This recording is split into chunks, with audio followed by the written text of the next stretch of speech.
Ndugu zangu katika imani, baada ya kumhimidi Mola Subhanahu wa Ta'ala na kumtakia rehma na amani Mtume sallallahu alayhi wasallam, ninawahusieni na kuihusia nafsi yangu katika swala la kumcha na kumwabudu Mola Subhanahu wa Ta'ala.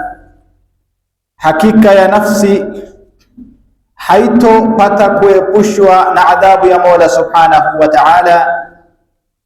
Hakika ya nafsi haitokuwa ni yenye kosa kupitia misukosuko ndani ya uwanja wa mahshar, isipokuwa pale nafsi itapokuja mbele ya Mola Subhanahu wa Ta'ala ikiwa na uchamungu ndani yake.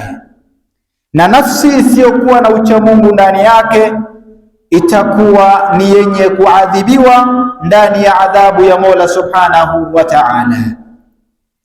Ama maudhui ya khutba yetu ya leo ni khutba ambayo tunatarajia itakuwa ni khutba ya misururu, ni khutba au ni maudhui ambayo itakwenda kutuchukua zaidi ya khutba 5 tuweze kuifikia tamati yake.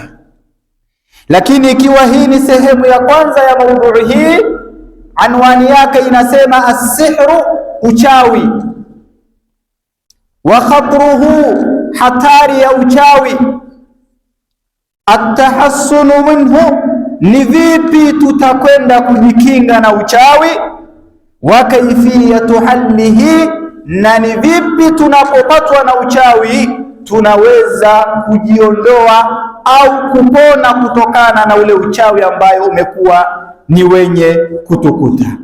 Ikiwa hii ni sehemu ya kwanza ya maudhui ya khutba ya leo. Ama sehemu hii ya kwanza ilibeba maswali 4 makubwa. Ma huwa sihru lughatan wa istilahan. Sehemu ya kwanza inasema uchawi ni nini katika lugha ya Kiarabu na hata kwa ufahamu wa wanavyoni uchawi ni nini. Ama swali la pili ambalo khutba yetu inaishi ndani yake, ma huwa tarikhu sihr, uchawi tarikhi yake ni gani? Huko nyuma uchawi umeanzia wapi? Je, ni leo tu katika umma hii tunapatikana na uchawi au ilikuwepo katika umma zilizopita?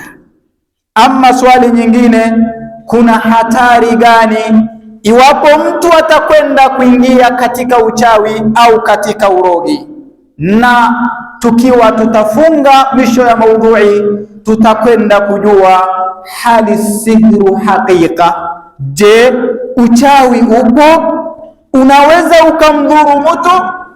Hayo ni as'ilatun la budda minha, as'ilatun tuftahu lana almawdu', ni maswali ambayo haina budi kujiuliza, na ni maswali ambayo tutakwenda kuipata jawabu yake ndani ya khutba yetu ya leo. Ama sihru lughatan, ama uchawi katika lugha ya Kiarabu, tutlaqu ala kulli shay'in khafiya sababu wa latufa wa daqqa.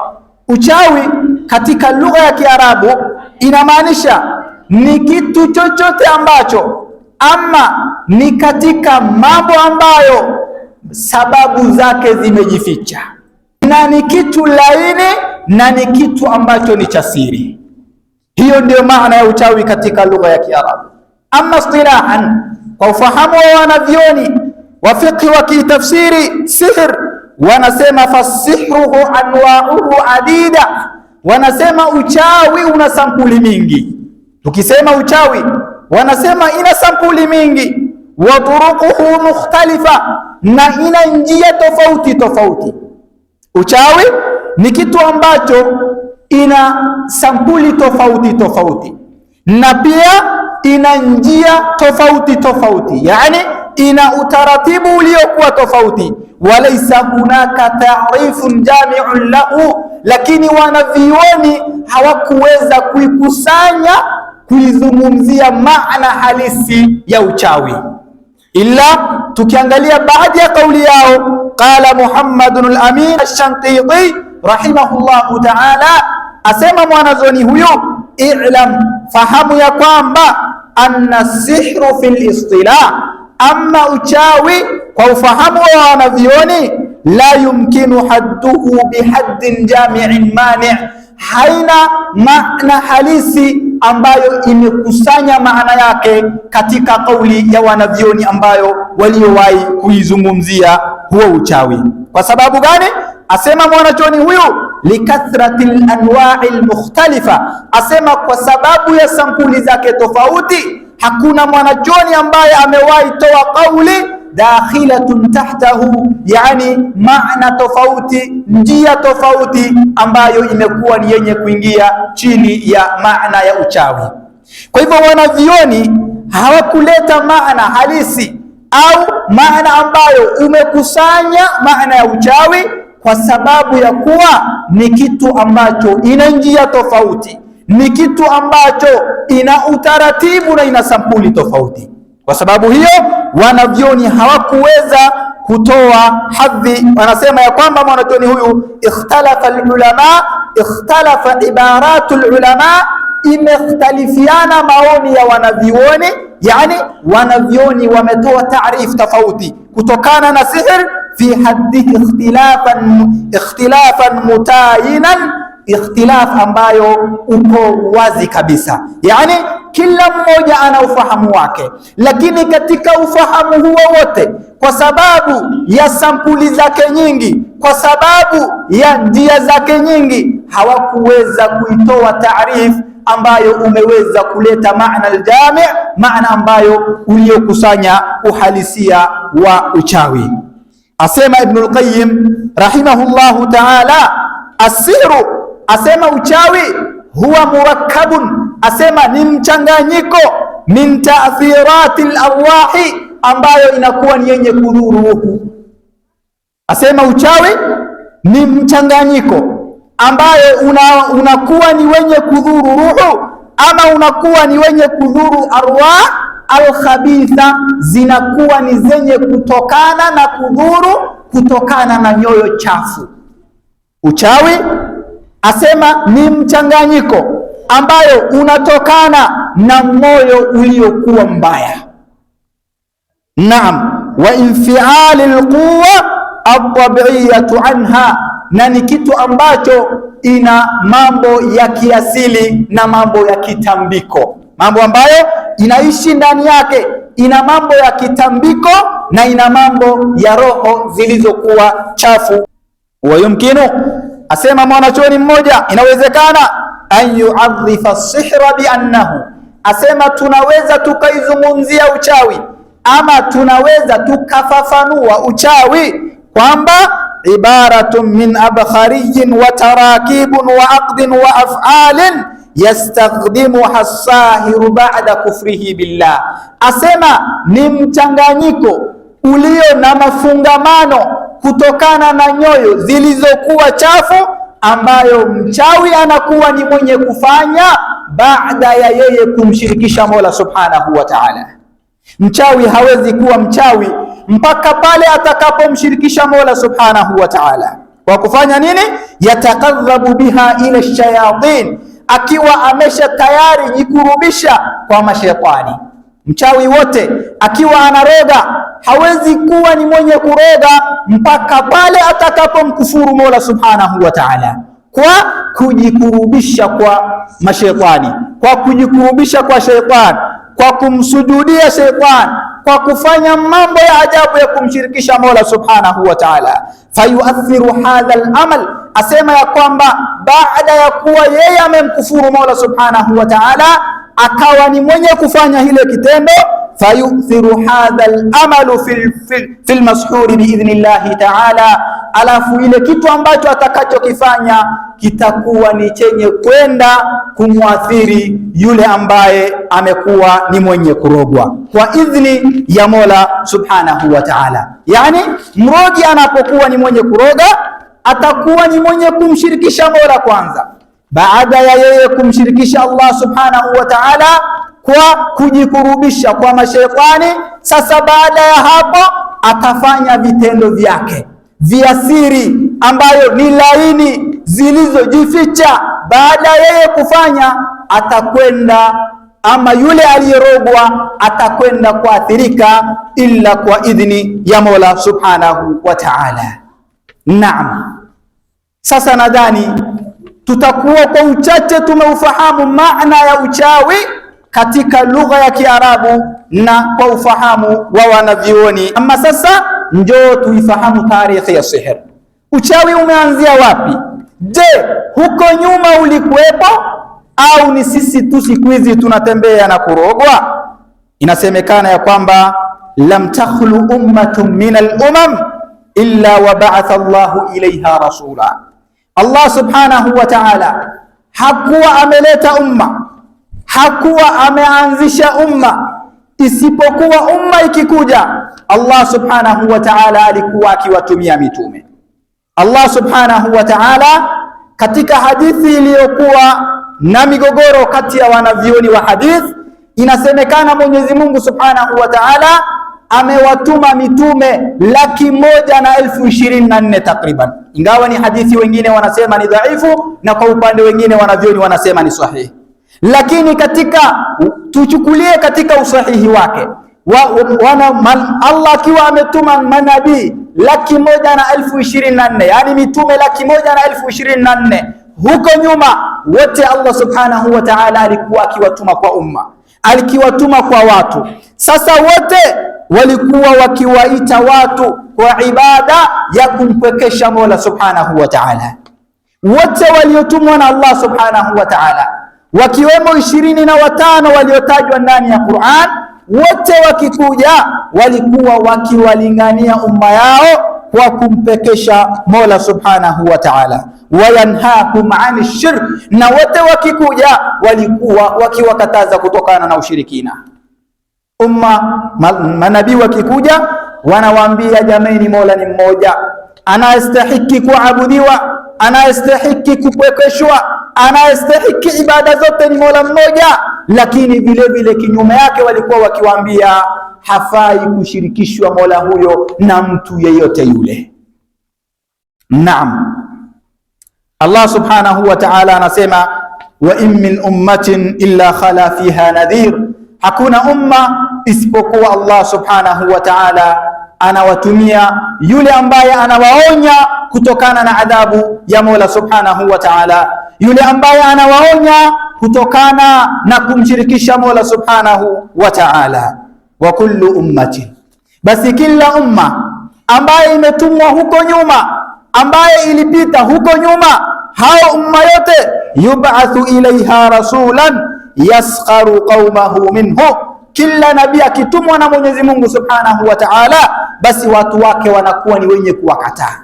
Allah akituma mitume walikuwa wanakataliwa wale mtume na watu wake, wayarmunahu bisihri, na walikuwa wanakuwa ni wenye kumwita kwa majina ya ajabu, watamrushia uchawi, aidha watakuwa ni wenye kumwambia yeye ni uchawi. Mimma yadullu ala ma'rifati jami'il umami bisihri mundu wujudihim wa intisharihim fil ardi ala marra al-usur, na katika zama ya nyuma iliyopita yote wao kuambia mitume yao, hakika yenu nyinyi mlikuwa wachawi, ama mnachokileta ni uchawi, hakuna utume mliokuwa nayo, au uchawi ambao wao wanakuwa ni wenye kuwarushia. Hii ni dalili moja ya wazi ya kwamba inaonyesha uchawi ulikwepo hadi katika umma zile ambazo zilizopita, sio maneno yetu. Allah subhanahu wa ta'ala anabainisha hilo, anasema, wa kadhalika ma ata alladhina min qablihim min rasulin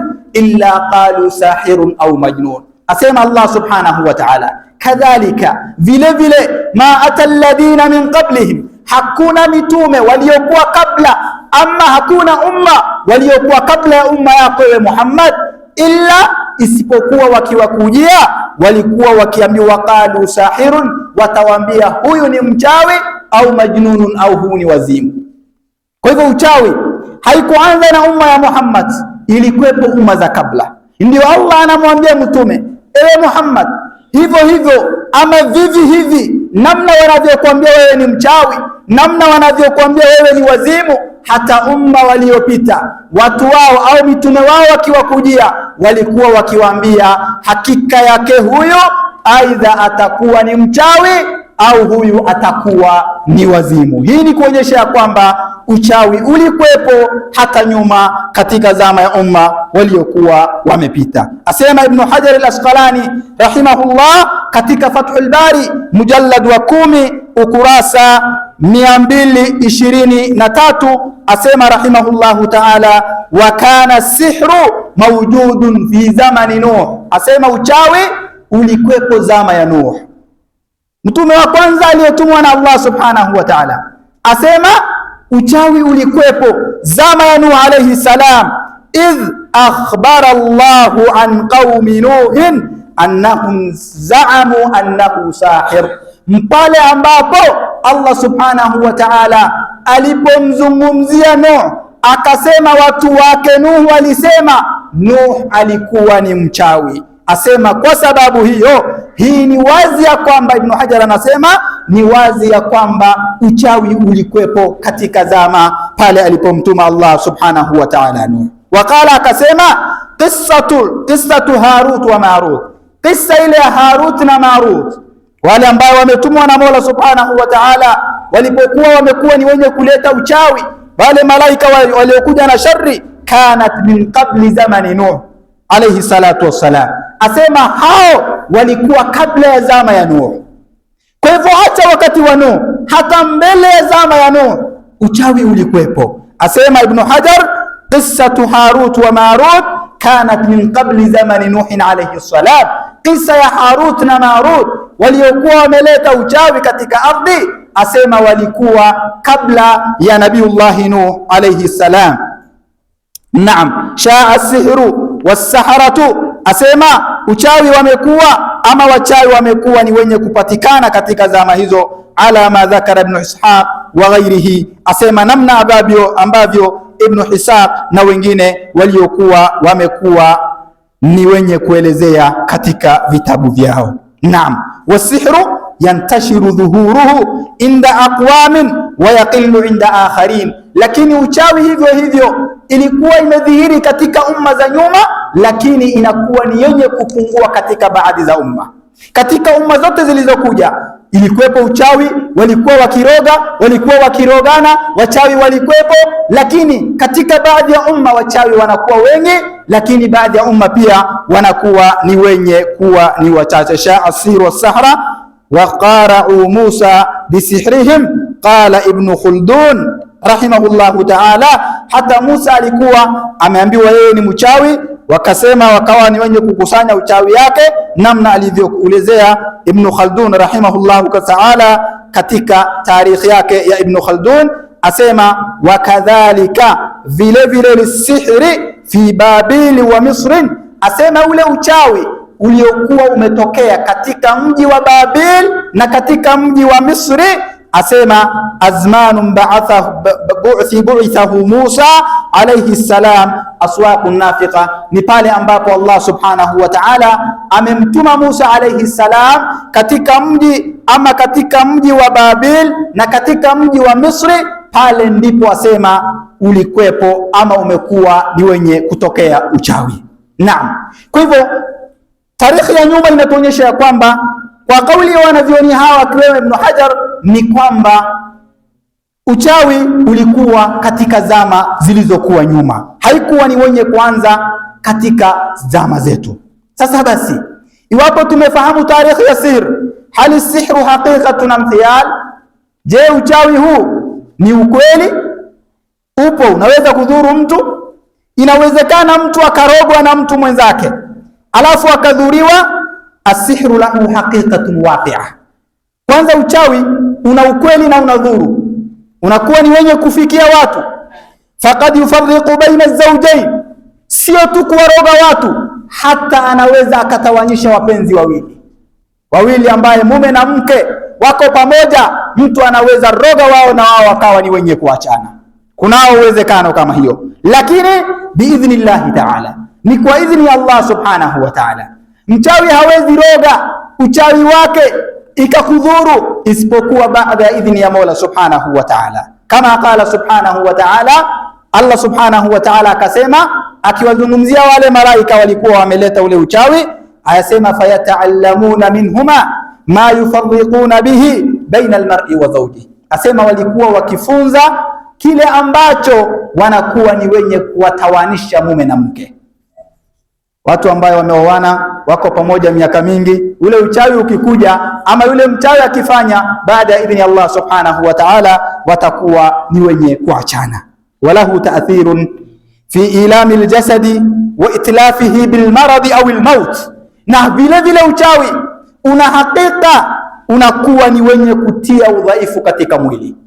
Unaweza kudhuru mwili ya mtu, unaweza ukaleta maumivu makubwa ndani ya kiwiliwili ya mtu, unaweza leta almarad, inaweza leta ugonjwa katika mwili wa mtu kwa sababu ya uchawi, au almauti. Sio tu hiyo, hata mpaka kifo. Mtu anaweza akakuroga na ukakufa kwa ule uchawi aliyokuwa kuroga kwacho. Naam, wakad yuathiru ala nafsihi almashhur. Kwa hivyo yule ambaye amerogwa anaweza kupata madhara makubwa. Kullu dhalika biidhnillahi ta'ala, hayo yote ni kwa idhni ya Mola subhanahu wa ta'ala. Qala al-Qarafi rahimahullahu ta'ala, as-sihru lahu haqiqa. Huyu mwanachoni anasema hakika ya uchawi una hakika, inakuwa ni yenye kudhuru. Waqad yamutu al-mashhur, asema sio tu kudhuru, yule aliyerogwa hata anaweza kufa. Au yataghayyaru tab'uhu wa adatu, au tabia yake na ada yake ikawa ni yenye kubadilika. Mtu anaweza kuwa akarogwa na akakufa, au akawa ni mwenye kurogwa ikabadilika tabia yake, ikabadilika ada yake. Ikiwa ni mtu pengine alikuwa na kumbukumbu nzuri, anaweza akapoteza hata zile kumbukumbu zake. Ikiwa ni mtu alikuwa ako sawa, anaweza kuwa ni mtu wa kuchanganyikiwa. Wa in lam yubashirhu, ni iwapo hakuwa ni mwenye kufikia akaweza kugundua hilo na akaweza kutafuta tiba kwa haraka. Waqala an-Nawawi rahimahullahu ta'ala, al-Imam an-Nawawi anasema wasahihu anna lahu ay as-sihr, asema ya kwamba iliyokuwa wazi ni kwamba uchawi haqilahu haqiqatun kama qaddamna, asema hakika ya uchawi una hakika kama ilivyozungumziwa. Wa bihi qata'a al-jumhuru wa alayhi ammatul ulama wa yadullu alayhi al-kitabu was-sunnati as-sahihati al-mashhura, asema ya kwamba uchawi unakuwa ni mwenye kudhuru kama wanavyoni wengi walivyozungumzia, na hivyo ndivyo walivyo nayo wanavyoni waliokuwa wengi, kama vile ilivyokuja katika kitabu na sunna ya Rasul sallallahu alayhi wasallam. Waqala Ibn al-Qayyim rahimahullahu ta'ala, al-Imam Ibn al-Qayyim anasema waqad dalla qawluhu, asema inabainisha kauli ya Mola subhanahu wa ta'ala, wa min sharri an-naffathati fil 'uqad, katika shari ya wale ambayo Allah aliposema wa min sharri, najikinga kwa Mola kutokana na shari an-naffathati, wale ambayo wanatema vitu, fil uqadi, na wale ambayo wanafunga vitu. Kuna wachawi wa kiroga wanaroga kwa kutema kama tulivyotangulia, ina sampuli mingi, na kuna wale ambayo wanakuwa ni wenye kufunga vitu, watafunga mahirizi, watafunga vitu vyao tu vya ajabu. Naam, waqala Ibn Qayyim. Kwa hivyo Ibn Qayyim anasema kama vile vile ilithibiti katika hadithi ya Aisha ambaye imetajwa ala ta'thiri sihri wa anna lahu haqiqa, asema hadithi iliyopokelewa na Aisha au iliyosimuliwa na Aisha inatuonyesha, inatubainishia ya kwamba uchawi unadhuru moja kwa moja. Naam, ni hadithi ambayo imekuja katika Sahihu al-Bukhari, kitabu tib, babu sihr, hadithi nambari 5766, na katika Sahihu al-Muslim kitabu salam, babu sihr, hadithi nambari 2189. Ni katika hadithi ambayo inasimuliwa na Aisha radhiallahu anha, asema ya kwamba sahara Rasulullah sallallahu alayhi wasallam yahudiyun min bani Qurayq yuqalu lahu Lubayd ibn al-Asam, alikuwepo, inasemekana alirogwa Mtume sallallahu alayhi wasallam na Myahudi mmoja ambaye alikuwa anajulikana kama Lubayd ibn al-A'sam. Alikuwa anajulikana kama Lubayd. Huyu Myahudi Lubayd alimroga Mtume sallallahu alayhi wasallam. Aliporogwa Mtume sallallahu alayhi wasallam, hatta kana Rasulullah sallallahu alayhi wasallam yukhayyilu ilayhi annahu yaf'alu shay'in wa ma yaf'alu. Asema Mtume amerogwa na huyu Lubayd, alivyorogwa ni kama vile anafanya jambo na halifanyi chochote. Mtume yupo tu, anahisi kama yeye anafanya kitu na hakuna kitu ambacho yeye anakuwa ni mwenye kufanya. Wama yafalu hatta idha kana dhata yaumin, asema Aisha, mpaka ilipofikia siku moja, au dhata lailatin, au siku moja, daa Rasulullah sallallahu alayhi wasallam thumma daa. Asema usiku mmoja Mtume sallallahu alayhi wasallam akaitana na tena akaitana. Asema thumma qala, asema Aisha, Mtume kisha akasema, akaniambia ya Aisha, akaniambia ewe Aisha, ash'arti anna Allaha aftani fima staftaituhu fihi. Asema Allah subhanahu wa ta'ala amenifunulia, ameniwekea wazi kitu ambacho mimi nilikuwa ninajiuliza, kitu ambacho kilikuwa kinanichanganya. Asema Allah leo amenifungulia wazi, Allah kanijibu maswali ambayo mimi nilikuwa ninajiuliza, kwa sababu Mtume karogwa. Mtume anakaa yukhayyilu annahu yaf'alu shay'in wa ma yaf'alu, anaona anafanya kitu na kule kitu anafanya. Mtume sallallahu alayhi wasallam vile vile asema akawa ni mwenye kujiuliza maswali mengi. Sasa Aisha asema siku moja Mtume akaitana na tena akaitana, akaniambia ewe Aisha, Mwenyezi Mungu Subhanahu wa Ta'ala leo amenifungulia yale ambayo nilikuwa nikijiulizia. Ni yapi ambayo Mwenyezi Mungu Subhanahu wa Ta'ala kamfungulia Mtume sallallahu alayhi wasallam? Aqulu ma tasma'un wa astaghfirullah li wa lakum fastaghfiruhu innahu huwal ghafurur rahim wa huwal barrul karim. Alhamdulillahi ala ihsanihi washukru lahu ala tawfiqihi wa imtinanihi wa ashhadu an la ilaha illa Allah wahdahu la sharika lahu wa ashhadu anna Muhammadan abduhu wa rasuluhu sallallahu alayhi wa ala alihi wa sahbihi ajma'in.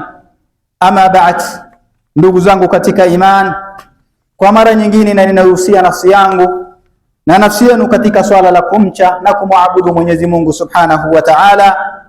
Hakika iwapo ibada yetu itakuwa chache hapo duniani, ucha Mungu utakosekana ndani yetu hapo duniani, kesho tutakuja mbele ya Mola Subhanahu wa Ta'ala hali ya kuwa tumedhalilika, hali ya kuwa tuko na dhiki katika nyuso zetu, na hakuna kinachoweza kutuokoa isipokuwa yale ambayo tunakuwa ni wenye kutenda hapa duniani. Ikhwa, Mtume sallallahu alayhi wasallam kamwambia Aisha, Mwenyezi Mungu Subhanahu wa Ta'ala amenifungulia au amenijibia yale ambayo nilikuwa nikijiuliza.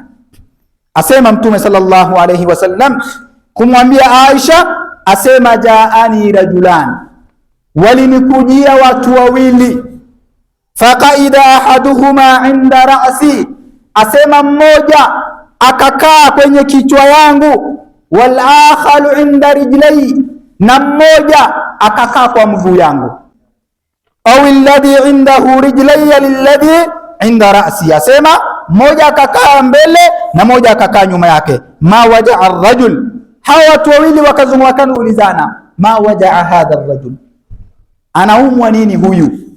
Ni nini imemsibu huyu? Huyu mtu ana nini? Yani wakimzungumzia Mtume sallallahu alayhi wasallam. Naam, qala, mmoja akasema matbubun, huyu amerogwa, huyu amefanyiwa uchawi, yani Mtume amerogwa. Qala man tabbahu, akasema ni nani amemroga? Yule mwingine anamuuliza, sasa ni wao wanajibizana, akauliza ni nani yule aliyemroga au amerogwa na nani? Qala, mmoja akasema Lubayd ibn al-A'sam, amerogwa na Lubayd, yule Myahudi ndio aliyemroga Mtume sallallahu alayhi wasallam. Qala fi ayi shay'in, alimroga kutumia nini? Akamuuliza iwapo amemroga kutumia nini? Akasema qala fi ayi shay'in, qala fi mushtin, akasema alimroga kutokana na musht, yani nywele ambayo zimekunjana ama nywele zilizofungwa, yani amerogwa kwa nywele zilizofungwa. Matbubun qala min, akasema wajufun tal'atin dhakarin, akasema akamroga tena kwa poleni ya tende, yani ule mchawi amemroga kwa nywele ya kufunga funga, ndani yake akaweka poleni ya tende, tende ya kiume, amerogwa na hiyo. Naam. Qala fa aina huwa, hiyo tende ama hiyo poleni ya tende na ile nywele iliyofungwa iko wapi? Yule mwingine akamwambia fi bi'ri dhi arwan, asema iko katika kisima fulani, imewekwa au imezikwa katika kisima fulani. Qalat Aisha akasema faataha rasulillahi sallallahu alayhi wasallam fi unasin min ashabihi thumma qala ya Aisha, akasema Aisha radhiyallahu anha faataha rasulullahi fi unasin min ashabi, akakujiwa mtume sallallahu alayhi wasallam na watu katika umma wake mtume.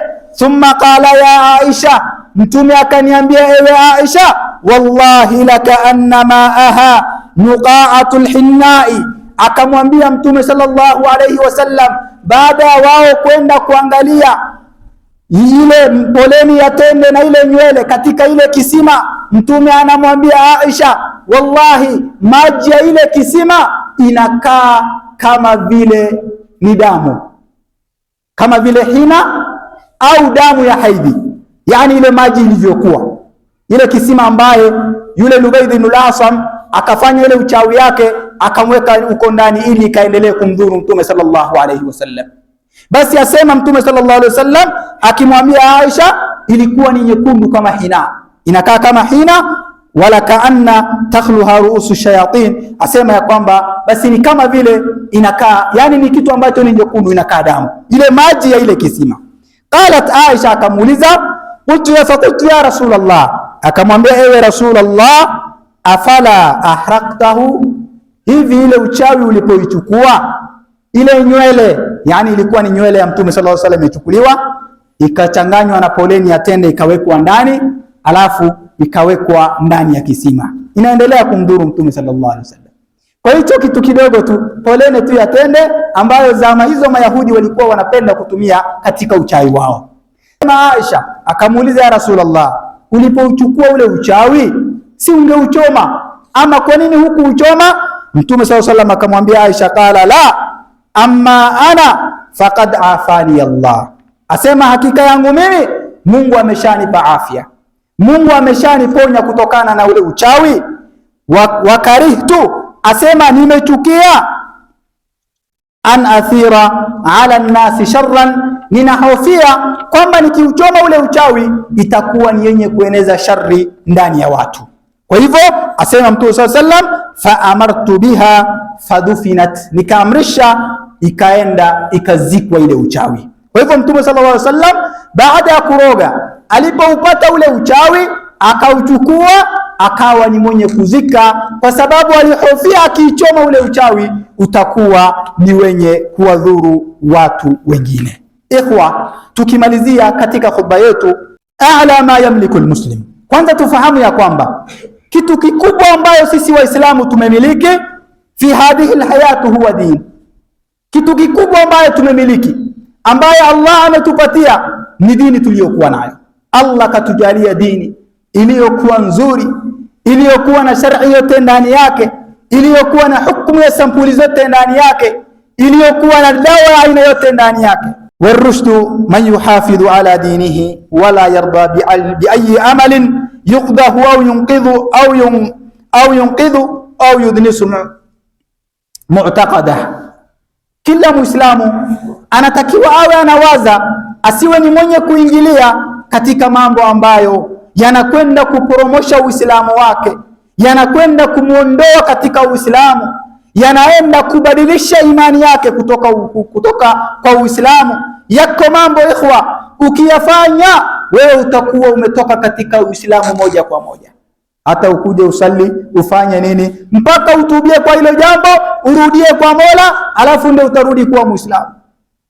Naam, wasihru wadhihabu ila sihri liamali sihri khatrun adhimun, hakika kuingia katika uchawi, aidha wewe mchawi au wewe uelekee kuwa kwa mchawi, wewe pengine ni mchawi wewe mwenyewe, au unaenda kuomba mchawi, wewe nirogee mtu fulani.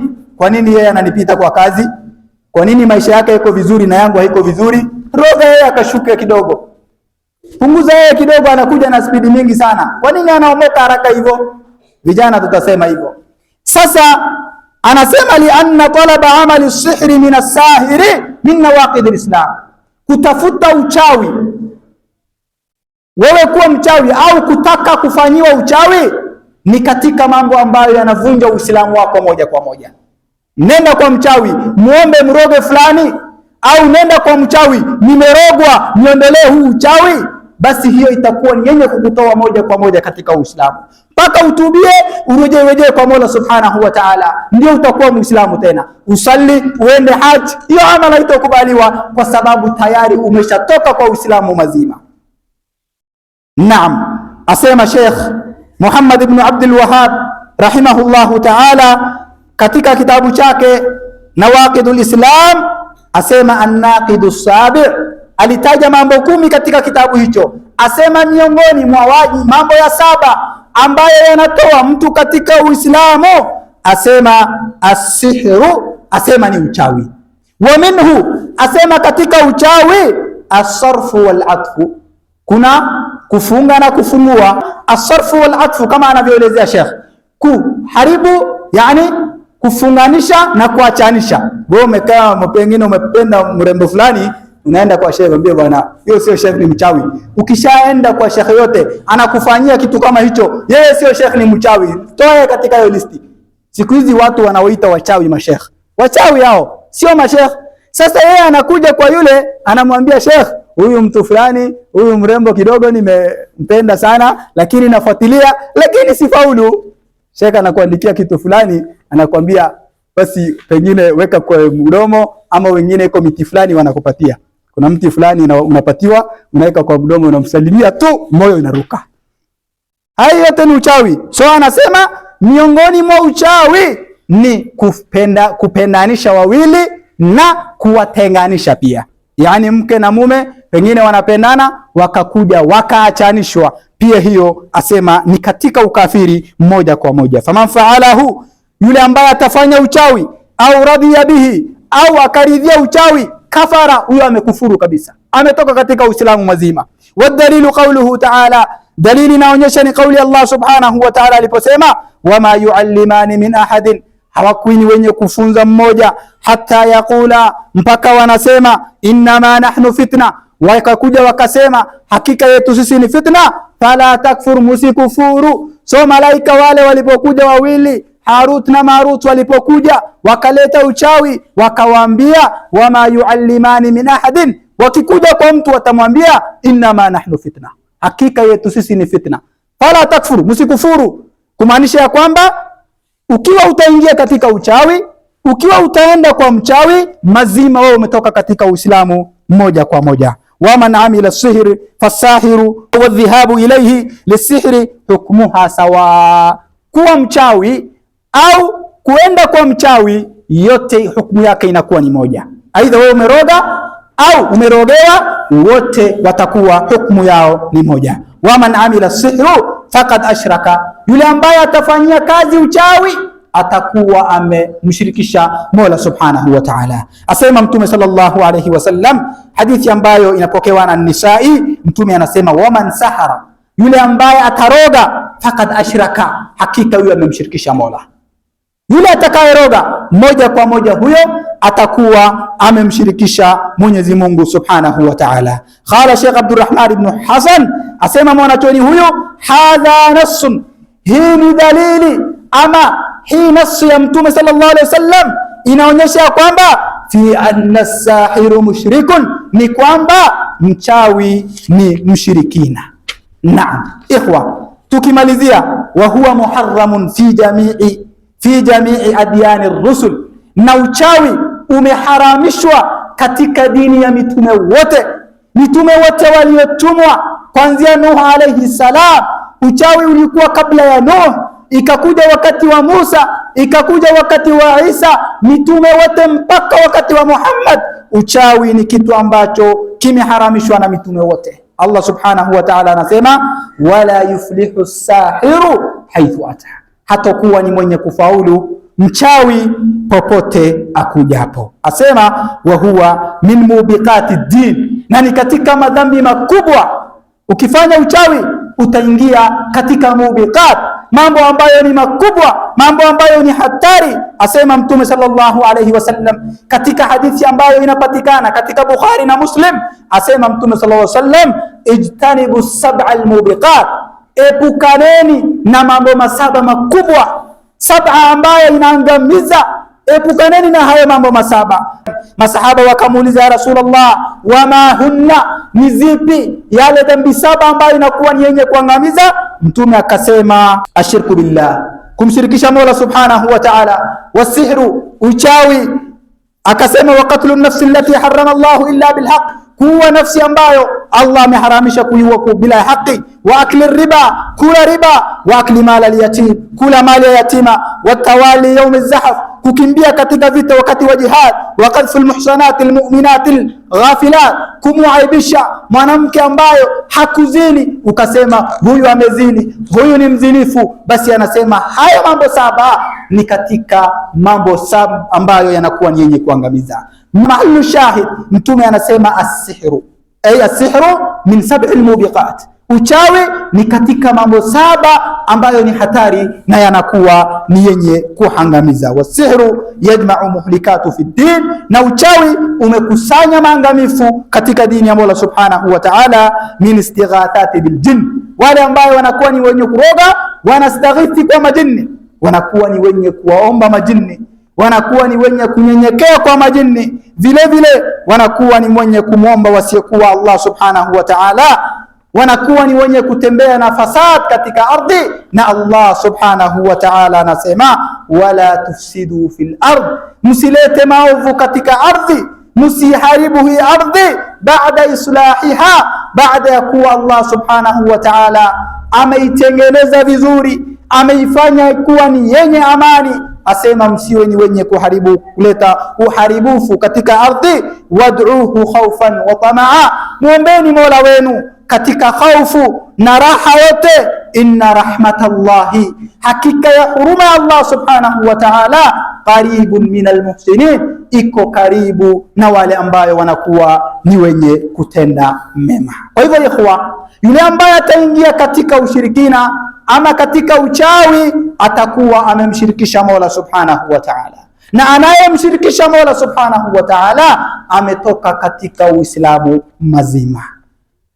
Katika khutba zijazo inshallah, tukipata muda, tutakwenda kuendelea na khutba hizi mpaka tuende katika khutba zijazo inshallah.